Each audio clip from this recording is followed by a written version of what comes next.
Hello, welcome to Jewish Culture and Jewish Awareness. My name is Dustin Hausner. I'm the Jewish Outreach and Program Director for the Wayne YMCA. All our Jewish funding is through the Jewish Federation of Northern New Jersey.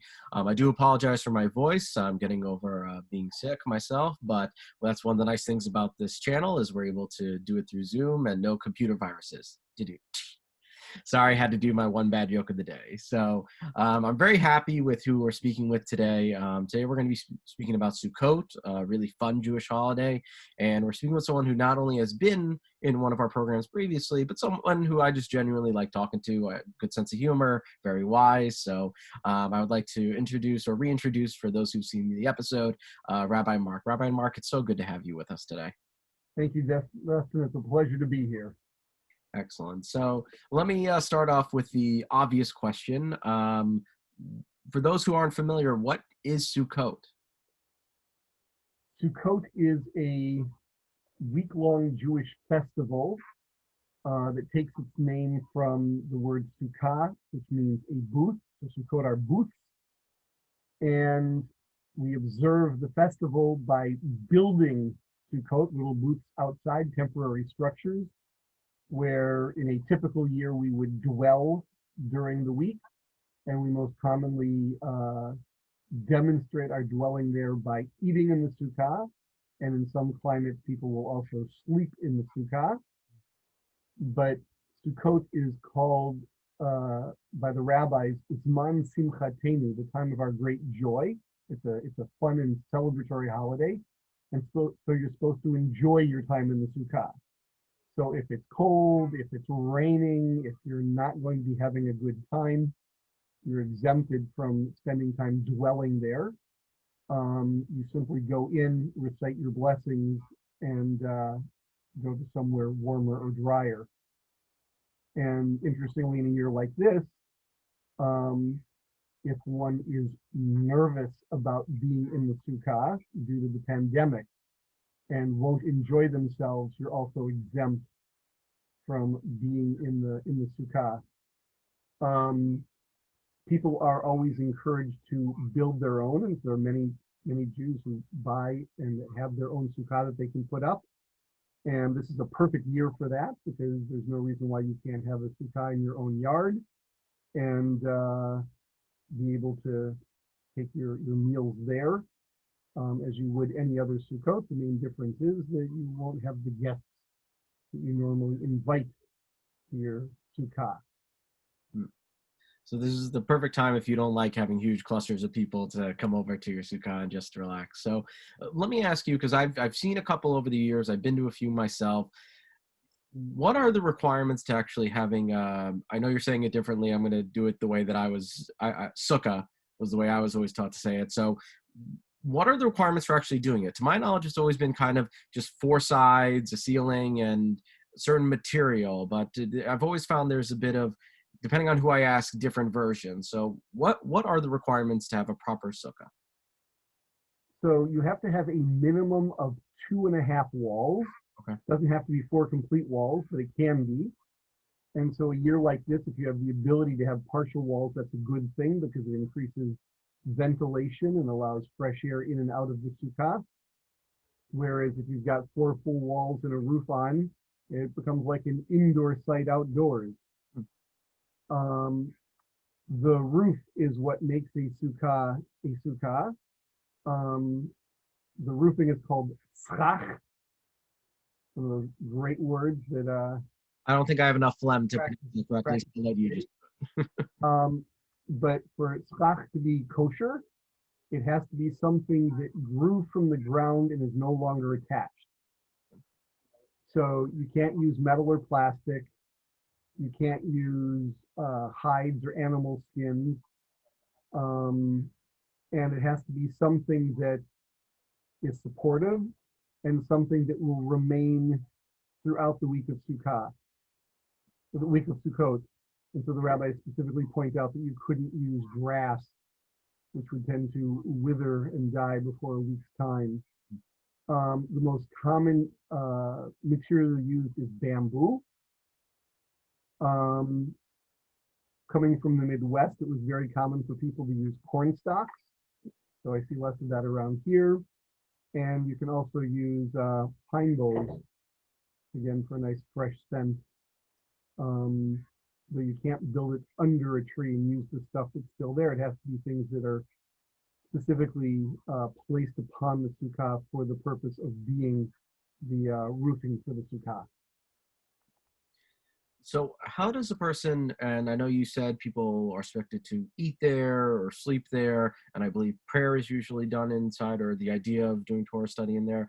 So what are the things you're supposed to do with the sukkah? Are there specific prayers you do? Is there specific ritual that goes behind for each day, or only certain days of Sukkot? So you're supposed to dwell in the sukkah each day of Sukkot. So it's something that runs from the beginning till the end. Though, as with most biblical holidays, there's a stronger push on the first day than any other day, right? So on Passover, you have to eat matzah on the first day. After that, you can eat matzah, you don't have to. And you're religiously obligated to be in the sukkah on the first day. And while you're supposed to be in it for the rest of the holiday, if you couldn't, you still will have fulfilled a religious obligation by being there on the first day. So every day that we go into the sukkah, we make a blessing, which starts out like all Jewish blessings, right? Praised are you, Lord our God, ruler of the universe, who has sanctified us with the commandments and commanded us concerning, and in this case, it's dwelling in the sukkah. And so you can do that each day of Sukkot when you go in. And generally speaking, it's done in connection with an activity. So at the beginning of Sukkot, most commonly we make kiddush, right? So we take our wine or our grape juice, and we make the blessing, the sanctification over the day within the sukkah, and at the same time we make the blessing of the sukkah. And then if it's pleasant, you stay, and if it's unpleasant, you then go indoors. Or in a year like this, we'll probably go into the sukkah, make the blessing, and then people will go to their homes for their meals. We will make our sukkah available over the course of the holiday by registration for families that would like to come in and use it for a period of time. So that, again, the issue here is the idea of gathering. So if you're there only with people that you're generally isolating with, and time is left in between each family, safety should be maintained. Because again, with everything in Judaism, we're supposed to live by the mitzvot, but we're not supposed to do anything that endanger ourselves. In regards to your specific sukkah that you're going to be having, you said it's going to be through a registration process due to, obviously the coronavirus and such. Do you have to be members to sign up? And you said you're having it from, I guess it would be from Friday to Friday, if I recall correctly. So you're going to have it open for each day, or there's specific days and times? So anybody who wanted to use the sukkah can contact the office and register for a time.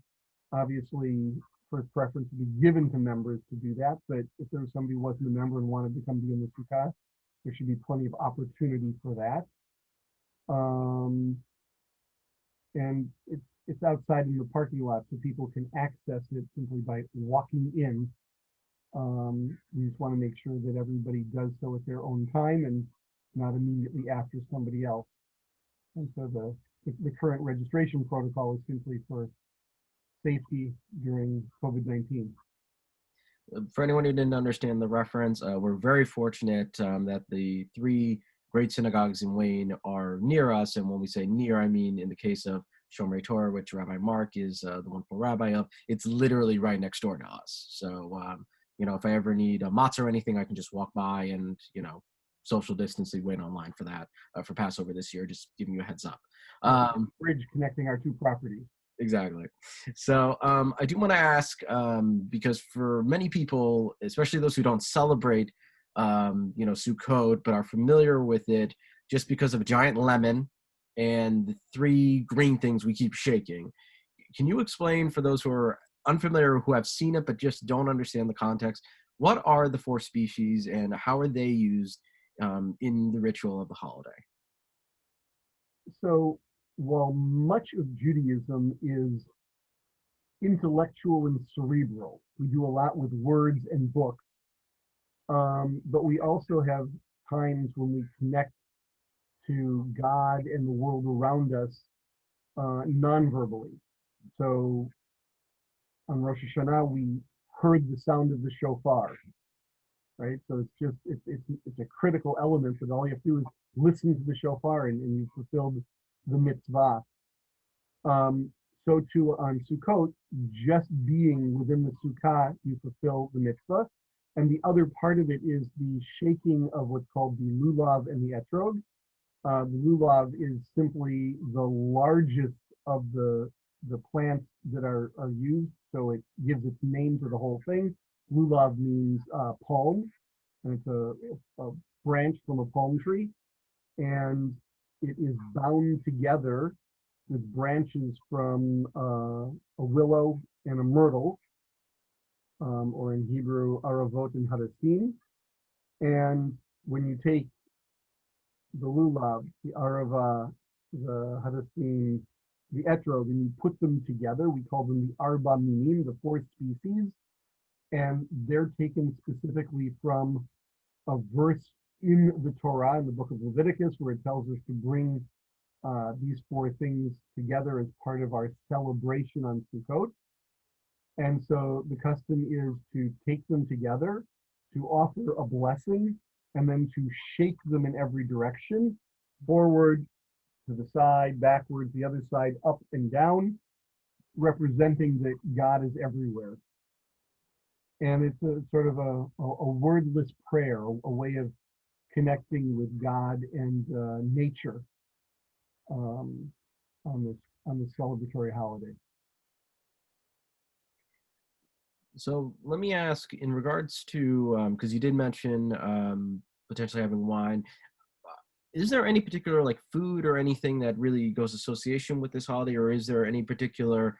I know there's times where there's Torah study in the sukkah if you're able to, but is there any, I guess, passages you would recommend, or it's kind of just an overall studying? So the question is about food and drink, if there's any particular association for the holiday, and also if there's any particular studying that you would recommend for the holiday. So it doesn't have any specific food that's a sukkah food the way that you would eat apples and honey on Rosh Hashanah or matzah on Passover. Though it's a fall festival, right? So we often will do foods in our sukkah related to the season. Mm-hmm. So squashes and pumpkins and apples and things of that nature. Nice vegetable soups that are hearty and filling and keep you warm in the northern hemisphere.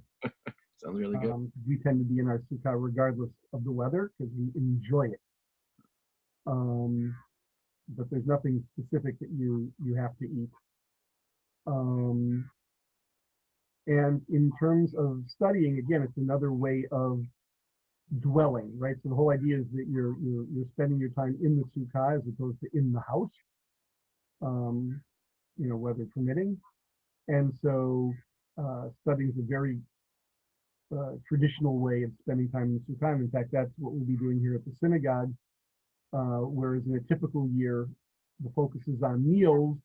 This year, the focus will actually be on studying together in the sukkah. So people can be socially distanced and wearing their masks, but can still fulfill the mitzvah of being in the sukkah and dwelling there. There's nothing specific that one would have to read per se on Sukkot. In the Torah reading that we do for Sukkot, it's associated with the passages I was talking about from the book of Leviticus, where it talks about dwelling in Sukkot, and the Torah actually tells us that we're supposed to dwell in Sukkot because our ancestors did as they wandered in the desert. So there's a teaching that as we spent 40 years wandering in the desert, it's not like we were constantly on the move. We'd be somewhere for a length of time, and then we'd move somewhere else. We'd be there for a length of time. And so there's a teaching that they built these Sukkot as a place to dwell while they were wandering in the desert. And there's a very famous discussion in the Talmud between two rabbis, one who said they were actual physical Sukkot like we have them today, and it's refuted on the other side by a rabbi who says, no, no, no, it's meant to be metaphorical, symbolic. The idea that God protected us as we wandered through the desert. But however you want to look at it, each of the pilgrimage festivals, Sukkot and Pesach and Shavuot, have a historical component to them. And so whereas on Passover, we're talking about, the Exodus from Egypt, and on Shavuot, we're talking about the giving of the Torah. On Sukkot, the historical event that it's connected to is the wandering in the desert. So it's not like a specific one-time event like the others. It's a 40-year period. But it's also one that was formative to us as we went from being an enslaved people to a people connected to God through the Torah. And so when you go into the Sukkah, any kind of studying about the desert period is appropriate. And there's a tradition that on Sukkot, we read the biblical book of Kohelet or Ecclesiastes, where we're told that life is fragile and frail and uncertain, and so we should live it to the fullest and enjoy life as a response to that uncertainty.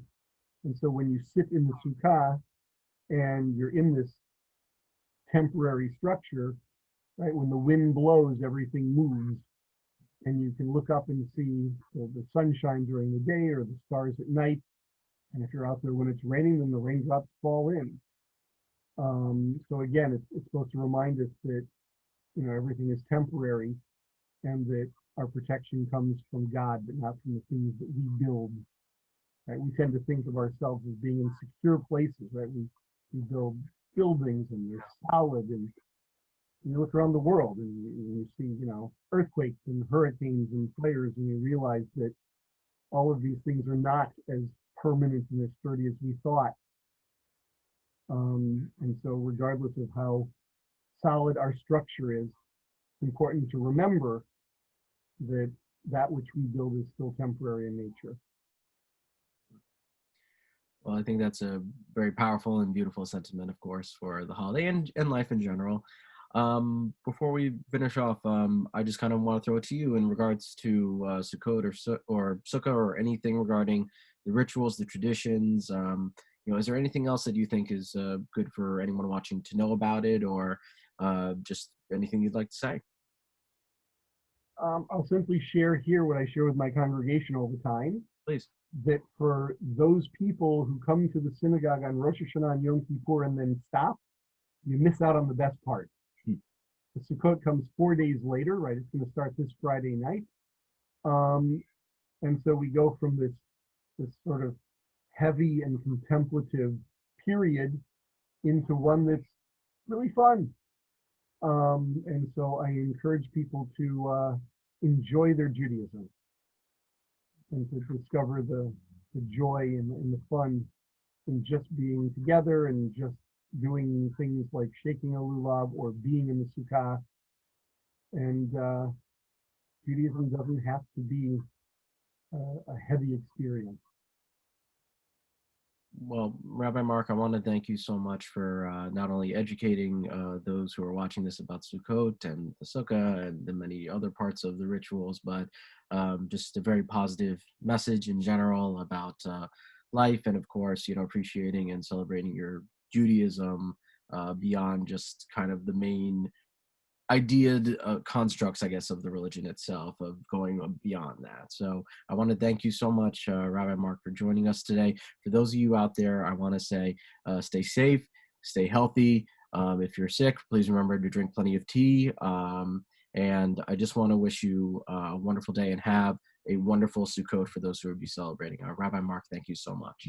Pleasure being here. Shana Tova. Shana Tova.